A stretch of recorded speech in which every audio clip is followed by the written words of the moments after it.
이막 진행 단계 6장 구매 고객으로 전환시켜라. 신뢰가 관건이다. 고전 영화 핑크 팬더 4편 핑크 팬더의 역습을 보면 진부한 농담이 나온다. 불운한 클루소 형사로 분한 피터 셀러스가 귀여운 개를 보고 우스꽝스러운 프랑스 억양으로 옆에 서 있는 남자에게 묻는다. 당신 개가 사람을 무나요? 그 남자는 고개를 가로저으며 답한다. 아니요. 그러자 클루소는 손을 뻗어 개를 쓰다듬었는데 개가 갑자기 달려들어 그의 손을 물어버렸다. 클루소가 그 남자를 향해 화를 내며 말한다. 물지 않는다면서요? 그 남자는 아무렇지도 않다는 듯이 대답한다. 그건 내 개가 아니요. 당신의 잠재 고객들은 이미 물건 파는 사람들에게 많이 물려봐서 물지 않는 개는 없다고 생각하는 사람들이다. 그러니까 당신이 업계에서 잘 알려진 기존 업체가 아니라면 당신은 중립지대에서가 아니라 마이너스 상황에서 판매를 시작해야 한다는 얘기다. 당신이 윤리를 표방하는 경영자라 해도 잠재 고객들은 당신에 대해 냉소적이며 신뢰하지 않는다.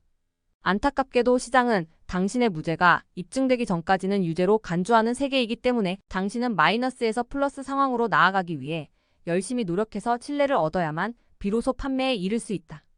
결국 신뢰가 중요한 관건이다. 잠재 고객을 구매 고객으로 전환시키려면 몇 가지 확실한 전략을 세워야 한다. 영업 교육 프로그램에 관해 이야기하는 것은 이 책의 주제와 맞지 않다. 이 장에서는 이 전환 과정을 쉽게 수행할 수 있도록 해주는 몇 가지 전략과 전술에 대해서만 살펴보겠다. 현대 세일즈 전략의 포괄적인 연구에 대해서는 닐 레컴의 당신의 세일즈에 스핀을 걸어라를 적극 추천한다. 특히 포지셔닝의 중심 역할과 신뢰를 기반으로 하는 전환 프로세스를 포지셔닝하는 방법에 대해 설명할 것이다. 이전 두 장에서 우리는 신뢰와 가치, 그리고 권위를 구축하기 위해 가능성 있는 관심 고객을 어떻게 포착하고 육성해야 하는지를 다루었다. 사실 이 모든 것이 이들을 자연스럽고 쉽게 구매 고객으로 전환하기 위한 과정이었다. 잠재 고객이 구매 고객으로 전환되기까지 당신은 미리부터 그들의 방향을 설정해야 했고 동기를 부여해야 했으며 꾸준히 관심을 갖고 당신에게서 물건을 사달라고 해야 했다. 여전히 그들을 억지로 설득하거나 판매를 강요한다면 당신은 관심 고객 육성 과정을 개선해야 한다.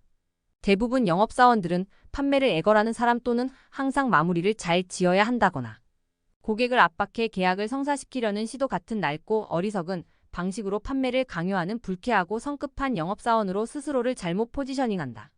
이런 낡은 영업 기술은 이미 판매업계에서는 우스갯소리가 되었다.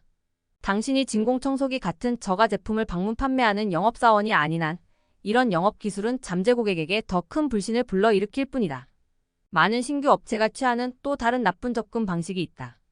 단지 회사가 존재하기만 하면 매출이 저절로 일어난다고 예상하는 것이다. 그래서 매장을 열거나 웹사이트만 구축해 놓으면 매출이 막 상승할 것으로 기대한다. 그들이 가진 마케팅 전략이라고는 희망뿐이다. 물론 잠재 고객들이 어쩌다 그 앞을 지나가다가 매장을 발견하고 물건을 사면 약간의 매출이 일어날 수도 있다. 하지만 그것은 좌절로 가는 가장 확실한 길이다. 많은 영세 기업이 그런 식으로 겨우 매출을 올리며 스스로를 고문하다가 소멸해 간다. 그러고는 시장과 산업의 경쟁이 너무 치열했기 때문이라고 결론 내린다. 솔직히 말해 나는 경쟁이 없는 시장이나 산업은 본 적이 없다. 하지만 확실한 것은 아무리 시장이나 산업의 경쟁이 치열하다 해도 그 상황에서 잘 해내는 사람도 있고 힘들어하는 사람도 있다는 사실이다. 우리가 스스로에게 정직하다면 자신의 실패를 정말로 시장이나 산업의 경쟁 탓으로 돌릴 수는 없을 것이다. 그럼 무엇이 문제일까? 문제는 자신을 그저 물건 파는 사람, 즉 미투 유형의 회사로 포지셔닝했다는 것이다. 자신을 그런 식으로 포지셔닝하는 한 쓸 수 있는 마케팅, 무기라고는 가능한 한 광고를 많이 하거나 가격을 할인하는 것뿐이다. 당신이 코스트코, 월마트 같은 거대 기업이 아니라면 가격 경쟁력이 차별화 요소는 될 수 없다. 그것은 당신이 이길 수 없는 싸움이다. 그런데 이 상황까지 오면 많은 기업이 자신의 어리석음을 깨닫고 최고 제품 또는 최고 품질 같은 의심스럽고 정량화할 수 없는 주장을 하기 시작한다. 제품이나 서비스의 질에서 수익이 나오는 것은 아니다. 당신이 각 구운 빵을 팔든 회계 서비스를 제공하든 IT 기술 지원을 하든 당신이 수행하는 마케팅 방식은 어떤 고객을 유치할 것인지 그리고 서비스에 어느 정도의 가격을 매길 것인지에 큰 영향을 미치게 되어 있다. 그런데 사업자들은 대체로 제품이 모든 것을 좌우하기 때문에 더 나은 품질의 제품이나 서비스만 있다면 사람들이 자동으로 더 많은 돈을 내고 살 것이라고 생각한다. 물론 어느 정도는 사실이지만 당신의 제품이나 서비스가 적정 수준에 도달하면 수익 감소의 법칙이 적용되기 시작한다. 당신의 빵 회계 서비스, IT 지원이 경쟁자보다 얼마나 더 좋아질 수 있을까? 당신 회사가 어느 정도 경쟁력을 갖추면 그때부터 진정한 수익은 당신을 어떻게 마케팅하느냐에서 나온다. 세계 수준급의 바이올리니스트는 얼마나 돈을 벌까? 그것은 그가 자신을 어떻게 마케팅하느냐에 달려있다. 조슈아 벨의 연주를 들어본 적이 있는가? 그는 분당 $1,000를 받지만 전 세계 어디를 가도 관객이 넘쳐난다. 그는 1713년에 만들어진 스트라디바리우스 바이올린으로 연주하는데 이 바이올린의 가격은 $350만 나간다. 300년 가까이 된 이 특별한 스트라디바리우스 바이올린은 지금까지 만들어진 바이올린 중 가장 아름다운 소리를 내는 것으로 유명하다. 그러니까 지금 세계에서 가장 훌륭한 바이올리니스트가 지금까지 만들어진 바이올린 중에서 가장 아름다운 소리를 내는 바이올린으로 연주하는 것이다. 이 정도면 벨은 음악가로서 그리고 그가 하는 일에 있어서 세계 최고라고 말해도 무방하다. 그가 절정의 인기를 구가하고 있을 때 미국 일간지 워싱턴 포스트가 그를 내세운 사회적 실험을 시도했다. WP는 2007년 1월 12일 아침 벨을 거리에 악사처럼 분장시켜 시내 지하철역 앞에서 1시간 동안 연주하게 했다. 그 1시간 동안 수천 명의 사람들이 지나가며 그의 연주를 들었다. 벨은 그 유명한 바이올린 케이스를 열어놓고 클래식 명곡을 연주했다. 세계에서 가장 훌륭한 바이올리니스트가 가장 아름다운 소리를 내는 $350만 바이올린으로 1시간 동안 연주하며 얼마나 벌었는지 아는가? 겨우 $32였다. 세계 최고의 바이올리니스트가 가장 아름다운 악기로 연주하고도 그의 고객으로부터 번 돈이 고작 $32였다니. 바로 며칠 전 그가 보스턴의 공연장에서 연주회를 가졌을 때 그 연주회 티켓값이 한 장에 $100가 넘었다. 그 연주회에서 그는 시간당 $6만 이상을 벌었다. 같은 바이올린으로 같은 곡을 연주했는데 한 곳에서는 시간당 $32를, 다른 곳에서는 시간당 $6만 벌었다. 무엇이 그런 극적인 차이를 만들었을까? 한마디로 하면 그것이 바로 포지셔닝이다. 만약 당신이 프로 음악가라 하더라도 자신을 지하철 거리의 악사로 포지셔닝한다면 고객은 당신을 거리의 악사로 보고 그에 걸맞은 돈을 지불할 것이다. 반대로 당신이 콘서트 공연자로 포지셔닝한다면 당신은 전혀 다른 고객을 끌어모으면서 역시 그에 걸맞은 돈을 받을 것이다.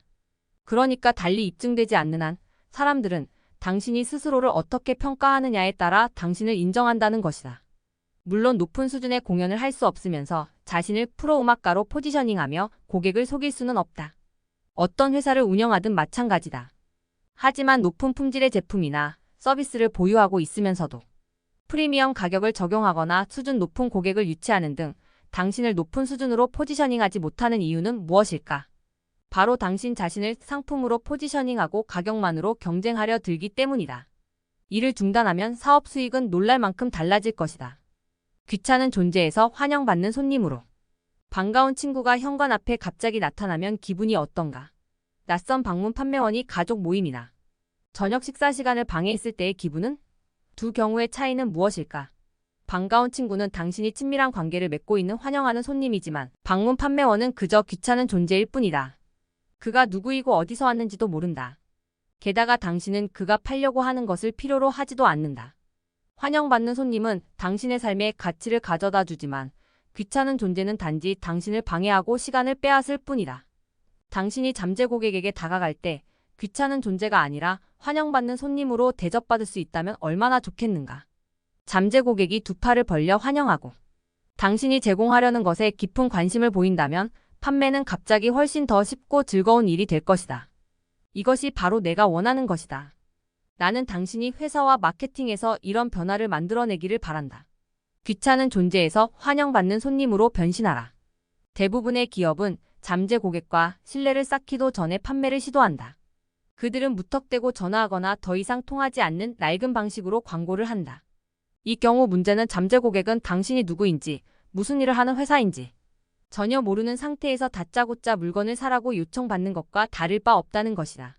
누구인지 알지도 못하고 당신을 좋아하지도 않으며 아직 신뢰하지도 않는데 말이다. 그것은 마치 첫 데이트에서 청혼하는 것과 같다. 물론 이 방법이 어쩌다 한 번은 효과가 있을지 모르지만 가능성이 희박한 그런 전략에 당신 회사의 운명을 걸겠는가? 결국 거래를 성사시킬 확률은 10명 중 1명 또는 20명 중 1명꼴로 낮아지고 가망이 없는 잠재 고객을 상대하며 시간과 에너지, 비용의 대부분을 낭비할 것이다. 게다가 효과도 없는 광고에 많은 돈을 허비하게 될 것이다. 당신이 그저 막연하게 일반적인 광고를 한다면 비록 잠재 고객들이 그럼요, 언제 시간 되면 만납시다라든가 그럼요, 도와드릴게요 라고 말한다 해도 그들은 여전히 당신을 거의 기억하지 못하며 그저 가격만 비교해보고 결정할 것이기 때문에 진정한 구매 고객으로의 전환율은 생각보다 크지 않다.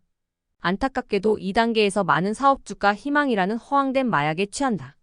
이 마약은 실제로 잠재 고객은 당신에게서 물건을 살 의사가 전혀 없는데도 단지 눈앞에 관심 고객이 있다며 당신을 안심시키는 긍정적인 신호를 보낸다. 이 마약의 효과는 특히 잠재 고객이 제품에 대해 좀 더 설명해 주시겠어요? 라고 말하거나 견적을 내주세요. 또는 더 많은 정보를 보내주세요 라고 말할 때 활성화된다. 안 그런가? 누군가가 전화를 걸어 당신이 제공하는 상품에 관심을 보이면 즉시 그것이 판매로 이어질 것이라는 흥분에 휩싸인다는 말이다. 그러다 며칠 몇 주가 지난 후에도 그들을 계속 설득하지만 마침내 묵살당하고는 충격을 받는다.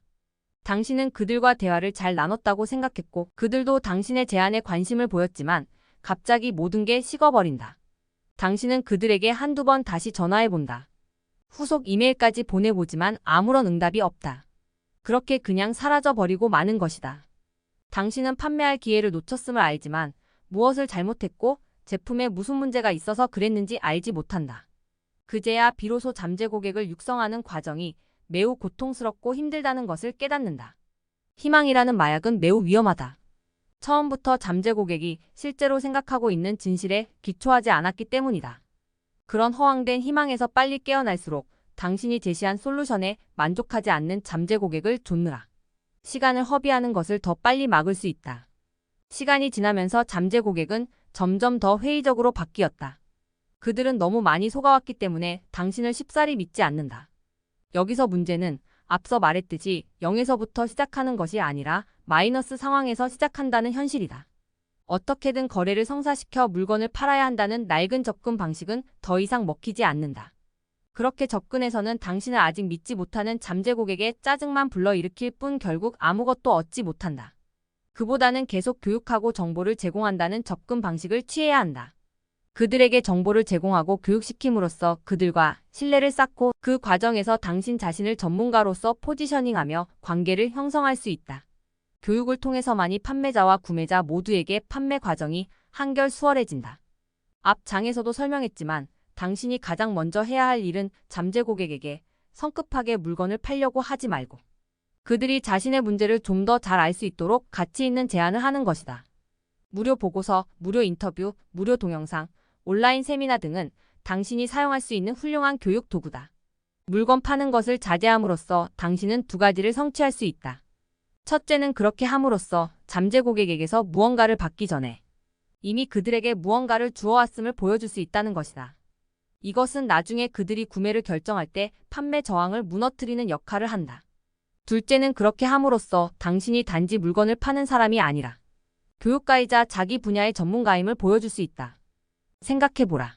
당신은 그저 수수료가 탐나서 판매를 강요하는 영업사원에게서 물건을 사고 싶은가? 아니면 관심사를 함께 연구하며 문제를 해결해주기 위해 도우려는 전문가에게서 물건을 사고 싶은가? 지금 당장 물건을 판매하려고 하지 말고 당신의 제품이나 서비스가 다른 모든 경쟁자와 비교해 상대적으로 더 나은 점을 교육과 상담을 통해 알리면서 고객에게 다가가라. 다시 한번 강조하거니와 이 말을 반드시 명심하라. 당신에게 엄청난 가치를 가져다 줄 것이다. 솔직히 말해 강압적이고 신뢰할 수 없는 영업사원으로 보이기를 원하는 사람은 아무도 없을 것이다. 당신이 스스로를 잠재 고객의 문제를 진단하고 해결책을 처방하는 의사라고 생각한다면 당신은 신뢰할 수 있고 학식 있고 유식하고 유능하고 자질 있고 자신감 넘치고 능력 있는 조언자로서 훨씬 더 편안하게 영업할 수 있을 것이다. 당신의 잠재 고객에게 바로 그런 사람, 즉 그들을 교육하고 그들을 위해 문제를 해결하는 사람으로 인식되어야 한다. 내가 생각하는 기업가란 다른 사람들의 문제를 해결해주고 이익을 얻는 사람이다. 요컨대 잠재 고객이 당신을 영업에 종사하는 사람이라고 단 1초도 생각하게 해서는 안 된다. 이를 위한 가장 좋은 방법은 고객 보살핌 시스템을 활용해 조언과 자문의 형식으로 판매를 하는 것이다. 당신은 스스로를 변화의 주체이자 잠재 고객의 삶에 큰 가치와 혜택, 이익을 창출해주는 창조자로 인식해야 한다. 또한 당신이 속한 분야나 산업의 전문가가 되어야 한다. 그러나 사실 모든 영업사원이 전문가가 되려고 노력하고 있다. 다만 그들의 마케팅에 문제가 있을 뿐이다. 이 장에서 예로 들었던 그 커피숍도 최고의 커피를 만들기 위해 노력하고 있었다. 다만 그 사실을 제대로 마케팅하지 못했을 뿐이다. 조언과 자문을 해주는 판매는 사업주에게 가장 비용 효과적이고 지속적이며 인상적이고 강력한 마케팅 전략이다. 잠재 고객에게 당신 제품을 강요하는 대신 그것이 제공하는 이점에 대해 자문, 조언, 교육을 꾸준히 한다면 이제 관계의 균형을 유지하는 것은 전적으로 당신 손에 달려 있다. 그것이 오늘날 우리가 사는 혼란스러운 세상에서 구매자에게 빼앗겼던 힘을 되찾아주는 유일한 방법이다. 그러니 이제 강압적인 판매는 중단하고 잠재 고객에 대한 교육과 조언으로 시작하라. 고객들은 당신에게 더 고마워할 것이고 당신의 비즈니스는 그만큼 성장할 것이다. 신뢰는 만들어가는 것이다. 대부분 사람들은 덩치만 크고 둔한 대기업과 거래하는 것을 그다지 좋아하지 않는다. 형편없는 서비스, 직원들의 무관심한 태도, 타인을 고려하지 않는 관리 방식이 대기업의 특징이라고 생각한다. 하지만 우리는 더 나은 선택지가 있다는 것을 알면서도 어떤 이유에선지 대기업과 계속 상대하고 있다. 가장 큰 이유 중 하나는 편리함 때문이다. 비록 짜릿한 경험은 없을지 몰라도 적어도 끔찍한 경험은 없기 때문이다. 모르는 악마보다는 아는 악마가 낫다는 속담도 있지 않은가. 사람들은 중소기업의 경영자가 부도를 내고 야반도주하거나 그 영업사원이 가짜 물건을 팔거나 하는 얘기를 많이 듣고 경험하면서 중소기업에 대한 불신이 있다. 사람들은 대기업이 최고의 서비스를 제공하지는 못할 수는 있지만 적어도 그들에게 사기는 당하지 않을 것이라고 생각한다. 영세 사업자라면 당신은 상당히 불리한 위치에 있다. 당신 회사에 대해 깊이 알아본 고객이라면 당신과 당신 회사가 좋은 서비스를 제공한다고 믿을 수 있겠지만 대다수 고객들은 그런 노력을 기울이지 않는다. 그들은 대개 대충 훑어보고 겉모습으로 당신을 판단한다. 따라서 지금까지 설명한 바처럼 신뢰와 자신감을 전달하는 방식으로 사업을 운영하는 것이 갈수록 중요하다. 기술의 전략적 사용도 경쟁의 장을 평준화할 수 있는 한 가지 방법이다. 얼마 전까지만 해도 소기업들은 비용 부담 때문에 비즈니스 기술 도구에 대한 접근이 어려웠지만 오늘날 인터넷, 소프트웨어의 서비스와 클라우드 컴퓨팅의 등장으로 적어도 기술 부분에서 경쟁의 장은 크게 평준화되었다. 다음은 기술을 이용해 당신 회사를 더 크고 전문적으로 보이게 만드는 몇 가지 저렴한 방법이다. 이러한 도구들은 중소기업에 대한 신뢰 편향과 싸울 때뿐만 아니라 회사를 좀 더 효율적으로 운영하고 확장하는 데 도움이 된다. 1. 웹사이트 잠재 고객은 웹사이트를 통해 회사를 확인한다. 웹사이트에서 다음과 같은 사항을 주의하면 당신의 회사를 훨씬 더 신뢰할 만하고 전문적이라고 생각할 것이다. 전화번호가 게시되지 않은 경우 전화번호는 각 페이지의 맨 위에 눈에 띄게 보여야 한다. 실제 사업장 주소 대신 사서함 주소로 되어 있거나 주소가 아예 보이지 않는 경우 재택근무를 하는 회사라 하더라도 가상 사무실 서비스를 활용해 고객을 만나거나 웹사이트에 회사의 주소를 표시하라. 개인정보보호 정책이나 개인정보 이용 약관이 없는 경우 이에 대한 템플릿을 온라인에서 쉽게 구할 수 있다. 디자인이 조악하거나 싸구려같이 보이는 경우 디자인을 소홀히 하지 마라. 비용을 절약하기 위해 직접 웹사이트를 구축하더라도 사용하기 쉽고 저렴하며 매력적인 웹사이트 템플릿이 많이 있다. 2.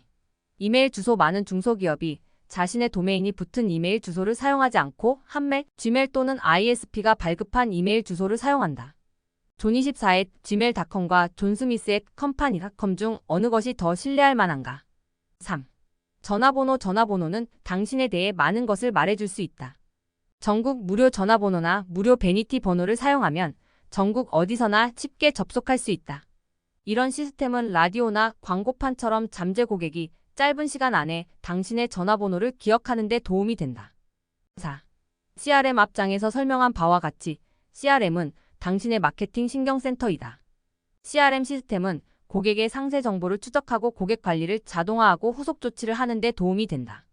CRM은 스프레드시트나 임시 파일링 시스템보다 고객 기록을 관리하는 데 훨씬 더 효율적인 방법이다. 5. 티켓팅 시스템 고객 지원이나 문의사항을 처리할 때 티켓팅 시스템을 이용하면 회사나 고객 모두 요청한 사항을 추적할 수 있어서 정보 업데이트, 전화, 통화 및 이메일에 응답해야 하는 직원의 부담을 크게 줄일 수 있다. 또 잠재 고객들은 자신의 요청이 어떻게 처리되고 있는지 추적할 수 있어서 자신의 요청이 오리무중 상태가 아님을 안다. 앞서 설명했듯이 이러한 도구들은 중소기업에 불리한 신뢰에 대한 편견을 없애는 데 도움이 된다. 당신의 능력 이상을 보여줄 수 있고 이제 막 시작하는 회사일지라도 전문 조직처럼 보이게 만들 수 있다. 물론 이런 도구들이 우수한 제품이나 서비스를 대체할 수는 없지만 적어도 당신의 비즈니스를 바라보는 사람들의 인식은 바꿀 수 있다. 머지않아 인식은 곧 현실이 될 것이다. 불안을 잠재우는 확실한 보장. 아이스크림 가게에서 맛보기용 스푼을 처음 보았을 때 나는 우리 모두가 얼마나 위험을 회피하려 하는지를 새삼 깨달았다. 아이스크림을 사려는 사람들은 앞선 사람들이 작은 플라스틱 스푼으로 여러 아이스크림을 맛보는 동안 줄을 서서 기다린다. 맛보지 않고 아이스크림을 샀다가 후회하지 않기 위해서다. 기업들은 이런 과감한 보증 형태를 통해 위험을 회피한다. 회사는 제품이나 서비스가 잠재 고객의 마음에 들지 않을 경우 잠재 고객을 잃는 것 이상의 피해를 볼 수 있기 때문이다. 과감한 보증은 단지 사후에 환불해준다거나 만족을 보장한다거나 하는 평범하고 고루한 방식보다 훨씬 더 강력해야 한다. 잠재 고객의 마음에 들지 않을 경우 더 큰 손해를 본다고 생각하는 편이 오히려 판매를 더 쉽게 성사시킬 수 있으며 잠재 고객의 머릿속에서 당신에 대한 경고음이 울리는 것을 보다 쉽게 막을 수 있다. 실용적인 예를 들어보자. 사업을 위해 IT 회사를 고용해야 한다면 당신은 무엇이 걱정되는가? 다음 몇 가지 사항이 먼저 떠오를 것이다. 그들이 신참 기술자를 보내 현장 실습하듯 빈둥거리면서 높은 요금을 청구하지는 않을까? 지원이 급하게 필요할 때 지원 업무를 제대로 해줄까? 문제가 다시 재발하지는 않을까? 무슨 일을 어떻게 처리했는지 알아듣기 쉽게 설명해줄까? 고객이 느낄 만한 이러한 불안에 대해 회사는 다음과 같은 보장을 할 수 있다. 우리는 자격을 갖추고 경험이 풍부한 IT 컨설턴트로 하여금 귀사의 IT 문제를 해결하고 재발하지 않도록 보장합니다. 그들은 귀사의 요청이 있으면 15분 이내에 전화 회신을 하고 항상 쉬운 용어로 설명해 줄 것입니다. 만약 우리가 이 약속 중 어느 것이라도 이행하지 않는다면 언제든 말씀해 주십시오. 그러면 컨설팅 금액의 2배를 돌려드립니다. 단순히 만족을 보장해 드립니다. 같은 모호하고 막연한 약속과는 다르지 않은가? 이 방식이 정말 효과를 내려면 남들이 흔히 쓰는 만족, 서비스, 품질, 신뢰성 보장 같은 모호하고 상투적인 단어를 피해야 한다. 매우 구체적이어야 하며 잠재 고객이 거래에 대해 가지고 있는 두려움이나 불확실성을 완전히 제거할 수 있어야 한다. 예를 들어 당신이 해충 방제 사업을 하는 회사라면 당신의 고객은 다음과 같은 사실을 알고 싶어 할 것이다.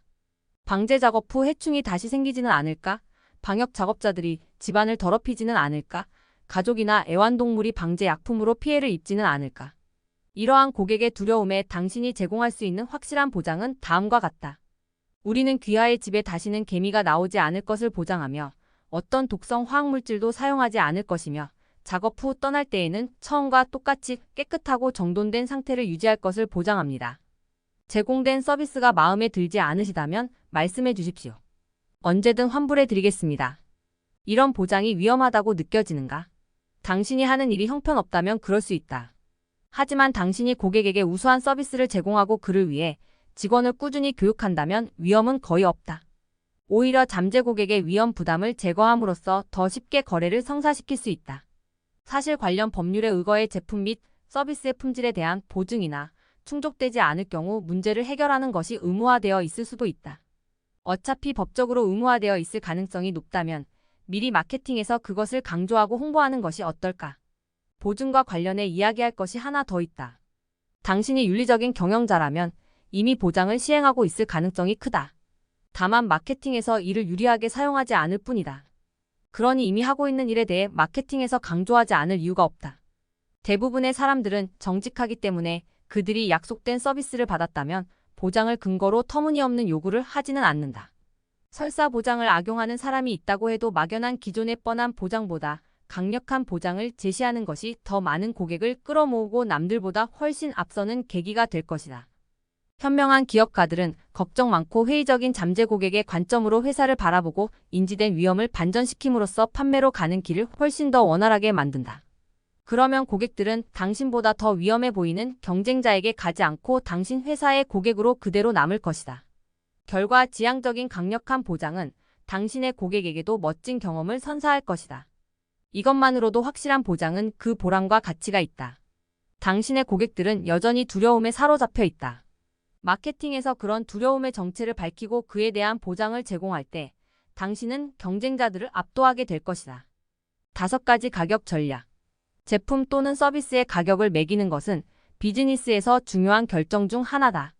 이는 회사의 재무 상황에서부터 당신 회사가 시장에서 어떻게 인식되느냐에 이르기까지 모든 부분에 영향을 미친다. 그런데도 가격의 심리학과 마케팅에 미치는 영향에 대한 관심은 여전히 부족하다. 제품 가격은 매우 중요한 포지셔닝 지표다. 롤스로이스나 페라리 같은 고급 명차들이 가격을 책정할 때 단지 재료값을 합산한 다음 적절한 이윤을 붙여 가격을 매긴다고 생각하는가? 전혀 그렇지 않다. 가격은 제품 포지셔닝의 핵심이다. 이 장 앞부분에서 설명한 것처럼 당신을 물건 파는 사람이 아니라 교육가나 신뢰할 수 있는 조언자로 포지셔닝하면 가격을 책정할 때 훨씬 더 유연해진다. 물론 그런 일이 없기를 바라지만 만일 당신이 심장 수술을 해야 한다면 가장 저렴한 심장 외과의를 찾겠는가? 아마도 그렇지 않을 것이다. 대부분 사업주들은 경쟁사의 가격과 비교해 자사 제품의 가격을 책정한다. 업계에서 선두를 달리는 주자보다 약간 낮은 가격을 설정하는 게 일반적인 방식이다. 가격을 책정하는 또 다른 방식은 원가를 합산하고 적절하다고 생각되는 만큼의 이윤을 더하는 방식이다. 물론 이 2가지 모두 사용할 수 있다. 하지만 마케팅이나 가격의 심리적 영향을 고려하지 않는다면 제값을 매기지 못하고 엄청난 돈을 잃어버리는 결과를 초래할 것이다. 1. 선택의 폭은 넓을수록 좋을까? 어떤 업계든 대부분의 제품이나 서비스는 다양한 선택을 제공하거나 여러 가지 기본 사양을 제시한다.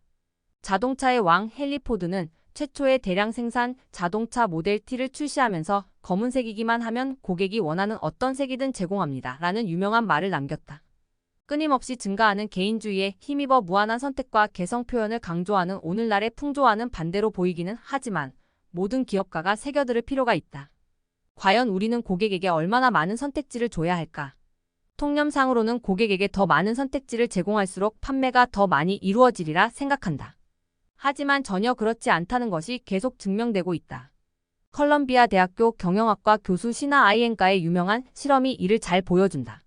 아이엔가 교수팀은 캘리포니아의 한 먹거리 시장에 잼을 시식하는 부스를 차렸다. 그들은 한쪽에는 6가지 잼을, 다른 쪽에는 24가지 잼을 선택할 수 있게 했다. 하지만 잼의 가짓수와 상관없이 고객들은 2종류의 잼만을 시식했다. 흥미로운 사실은 60%의 고객이 잼 종류가 더 많은 곳을 선택했고 6가지 잼을 선택한 고객은 40%였다. 그러나 6가지 잼이 있는 부스에서는 고객 30%가 시식한 후 잼을 구매했지만 24가지 잼이 있는 부스에서는 고객의 단 3%만이 잼을 구매했다. 결론은 너무 많은 선택권이 주어지면 실제로 판매를 방해할 수 있다는 것이다. 이 연구 결과는 심리학적으로 사람들이 지나치게 많은 선택지 앞에서 두려움을 느끼고 당황한다는 사실을 시사한다. 최선의 선택을 하지 못하리라는 두려움 때문에 아무런 선택도 하지 못한다는 것이다. 애플의 빅히트 제품을 보라. 모두 2-3가지 옵션만 제공한다. 아마도 선택지가 너무 적은 것과 선택지가 너무 많아 뇌에 과부하가 걸리는 것 사이의 행복한 중간 지점을 택한 것으로 보인다. 이런 측면에서 가격 전략을 짠다면 서비스 또는 제품을 표준 버전과 프리미엄 버전 2가지로 제공하는 것이다. 프리미엄 버전은 표준 버전보다 약 50% 높은 가격이 붙지만 표준 버전보다 2배 이상의 가치를 제공한다. 이 전략을 사용할 때는 프리미엄 버전이 표준 버전보다 정말로 확실하게 더 많은 가치를 제공하는 것이 중요하다. 적은 비용으로 일반과 프리미엄 버전의 품질 차이를 극명하게 낼 수 있다면 이 전략은 더욱 효과적인데 이는 가격 차가 손익 계산에서 순이익으로 그대로 반영되기 때문이다. 2. 무제한 옵션의 효과. 대부분 사람들은 위험 회피에 매우 예민하다. 그들은 데이터 사용비, 의료비, 컨설팅 비용 등에서 예상치 못한 요금이 나올까 봐 전전긍긍한다. 앞서 설명했지만 이런 위험을 제거할 수 있다면 판매 기회를 크게 늘릴 수 있다. 이를 위한 훌륭한 전략으로 고정 가격에 제품 또는 서비스의 무제한 옵션을 제공하는 방안이 있다. 예를 들어 IT 회사는 매달 정해진 요금으로 무제한 기술 지원을 제공할 수 있고 식당은 무제한 음료 리필 등을 제공할 수 있다. 영세 사업주들은 무제한 옵션을 남발하면 파산하지는 않을까 우려하지만 그런 우려는 공정한 사용을 허용하되 남용은 막는다거나 제한하는 계약 조건으로 얼마든지 쉽게 해결할 수 있다. 특히 특정 기간 내에 소비해야 하는 제품을 판매하는 경우 무제한 옵션의 위험은 매우 낮아진다. 시간 경과에 따른 평균 거래 가격을 조사한 다음 평균의 법칙을 사용해 무제한 옵션을 제공하는 데 드는 비용을 정확하게 파악할 수 있기 때문이다. 구매 시점에서는 많은 사람이 제품이나 서비스를 얼마나 많이 사용할지 과대평가하는 경향이 있다. 내가 산 복근 운동 기계가 바로 그 증거다.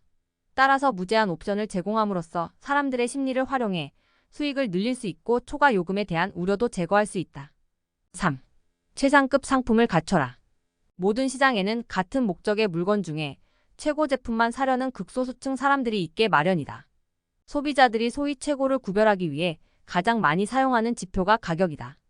그들은 롤스로이스, 개인 제트기 등과 같은 호화 제품에 대해 기능적으로 유사한 다른 제품보다 10배, 20배 또는 100배의 가격을 기꺼이 지불한다. 당신 회사가 이런 종류의 초호화 제품을 팔지는 않더라도 일반 상품 중간중간에 특별한 제품을 구색으로 갖추지 않는다면 이 또한 벌 수 있는 돈을 포기하는 것과 같다. 최상급 제품은 적은 수량만 판매하더라도 회사 순이익의 상당 부분을 차지한다. 또 이런 최상급 제품을 취급하면 가격보다는 명성, 서비스, 편의성에 따라 쇼핑하는 부유한 고객층을 유치하는 데에도 큰 도움이 된다. 최상급 제품을 취급하는 또 다른 이점은 당신이 제공하는 제품 범위에서 다른 옵션 제품군의 가격을 훨씬 더 합리적으로 보이게 만든다는 것이다. 경험칙에 따르면 고객 중 10%는 10배 이상의 가격을, 1%는 100배 이상의 가격을 기꺼이 지불하는 고객들이다. 다시 강조하지만 당신이 제공하는 제품군 가운데 이런 최상급 제품이 없다면 벌 수 있는 돈을 포기하고 있는 셈이다. 4. 할인하고 싶은 충동에서 벗어나라. 시장에서 경쟁이 매우 심하면 가격을 할인하고 싶은 강한 충동이 생긴다. 하지만 이 전략은 마진, 이익 그리고 시장 포지셔닝 이것이 가장 중요하다에 대한 압박을 주기 때문에 매우 신중하게 사용해야 한다. 구체적인 미끼 상품 전략이 없는 한 어떤 경우에도 할인은 피하는 게 좋다. 다만 미끼 상품 전략을 사용하는 경우라면 낮은 가격으로 일단 고객을 유인한 다음 더 높은 이윤의 제품이나 서비스를 사게 하거나 끼어 파는 전략을 함께 구사한다. 할인보다 제공하는 상품의 가치를 높이는 것이 더 나은 전략이다. 예를 들어 보너스를 묶음으로 제공하거나 수량을 더 주거나 관련 서비스를 추가하는 것은 비용을 많이 들이지 않고 고객에게 실질적 가치를 제공할 수 있는 방법이다. 구체적으로 어떤 전략을 구사하든 간에 지속적으로 테스트하고 측정하는 것이 중요하다. 소비자는 감정의 동물이며 언제나 순수한 이성적인 동기만으로 움직이지는 않기 때문이다.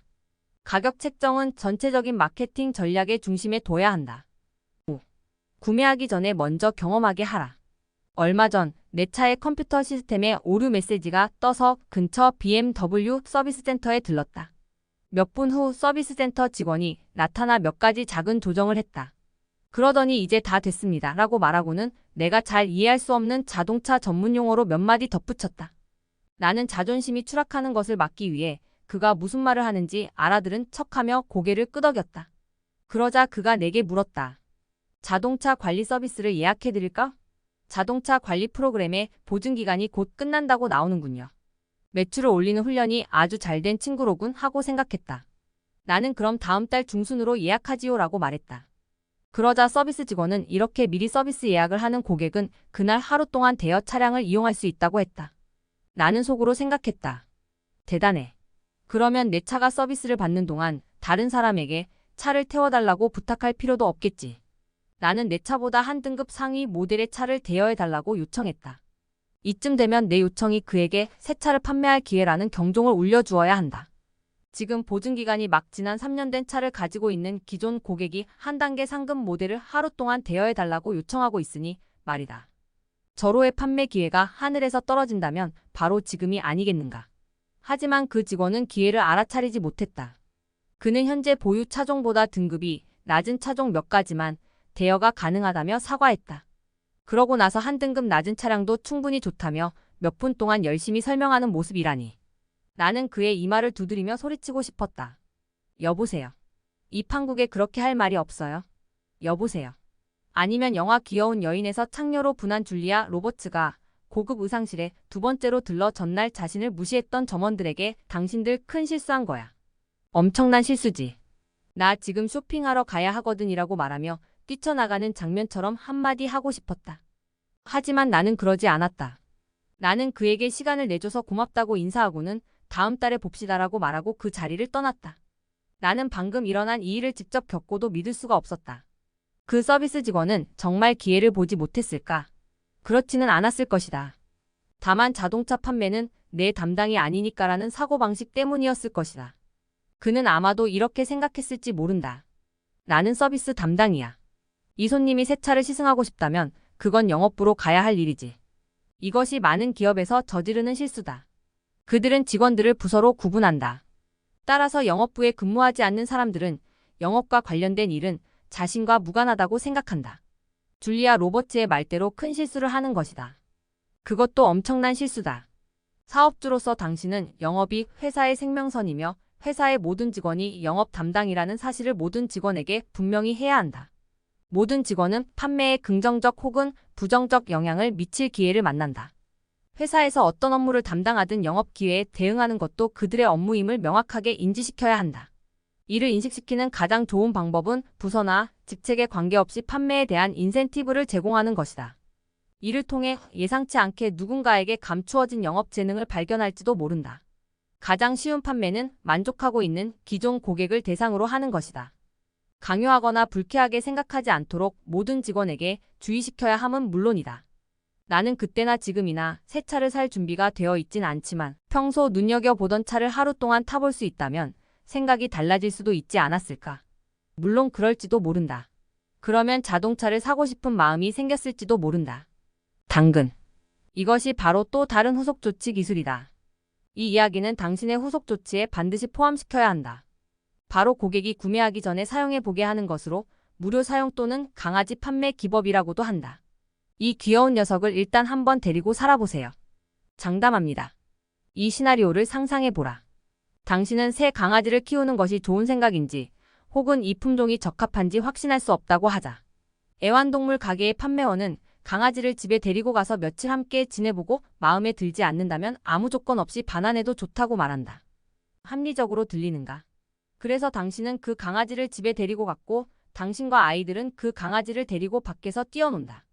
강아지는 아침에 당신이 출근할 때 코를 핥고 저녁에 집에 돌아오면 문 앞에서 충실하게 당신을 기다린다.